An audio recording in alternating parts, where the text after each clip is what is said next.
Lens सूत्र हम आप जानते हैं सब लोग कि भाई 1/f बराबर 1/v माइनस का 1/u होता है। उत्तल लेंस द्वारा सूत्र प्रूव करना है। तो यहाँ एक उत्तल लेंस लिया गया, इसका प्रकाशीय केंद्र O है और एक वस्तु लिए हैं जिसे 2f1 पर वस्तु AB लिए हैं। तो यदि वस्तु 2f1 पर है तो इतना बड़ा ही प्रतिबिंब वास्तविक उल्टा और 2f2 पर बनना है। यहाँ पर मुख्य अक्ष के समांतर वाली प्रकाशीय किरण फोकस f2 से चली गई और आपतित केंद्र वाली बिना विचलन के सीधे निकल गई। दोनों ने जहाँ काटा यहाँ प्रतिबिंब बन गया। अब माना कि अपने आप से लिख सकते हैं, माना कि कभी रटना नहीं चाहिए विद्यार्थी को। लिख सकते हैं माना एक उत्तल लेंस है जिसका प्रकाशीय केंद्र O है, जिसके मुख्य अक्ष पर एक वस्तु AB मुख्य अक्ष के लंबवत इस प्रकार रखी है कि इसका वास्तविक उल्टा और वस्तु के बराबर प्रतिबिंब A', B' बन रहा है। इतना भी यदि आप माना के लिखते हैं तो कहीं दिक्कत होने वाली नहीं है।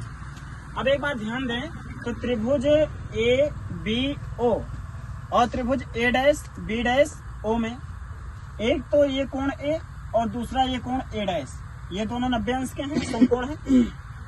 और ये कोण यानी AOB और A'OB' ये दोनों शीर्षाभिमुख कोण होने के नाते बराबर हैं। यदि दो त्रिभुज के दो कोण बराबर हैं, तीसरा अपने आप बराबर हो जाएगा।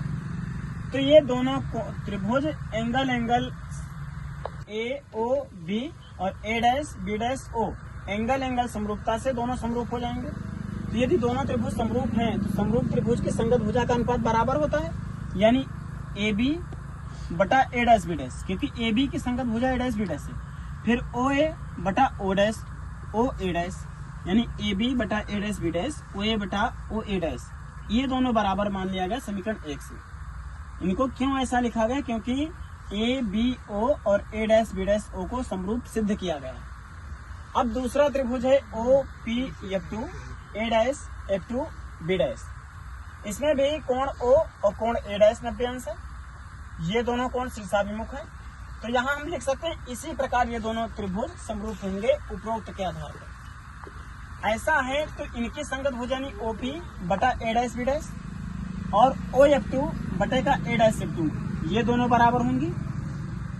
OP AB के बराबर है तो OP के स्थान पर AB रिप्लेस कर देंगे जी। तो AB बटा A', B' OF2 बटा A', के बराबर होगी।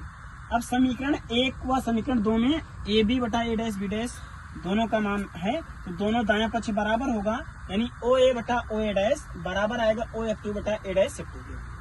अब चित्र में ध्यान दे तो O से A की दूरी जो है तो आपतित केंद्र यानी प्रकाशीय केंद्र से वस्तु की दूरी है।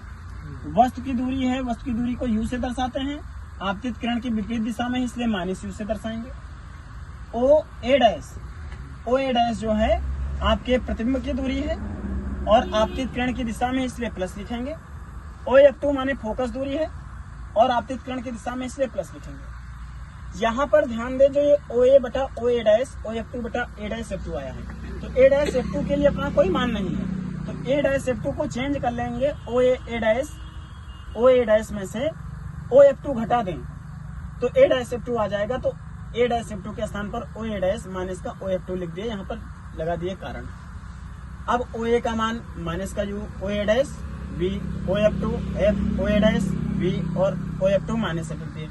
त्रिक गुणा किए तो -U का V से गुणा हुआ -UV, -U का -F से गुणा हुआ प्लस का UF, V का F से गुणा हुआ VF।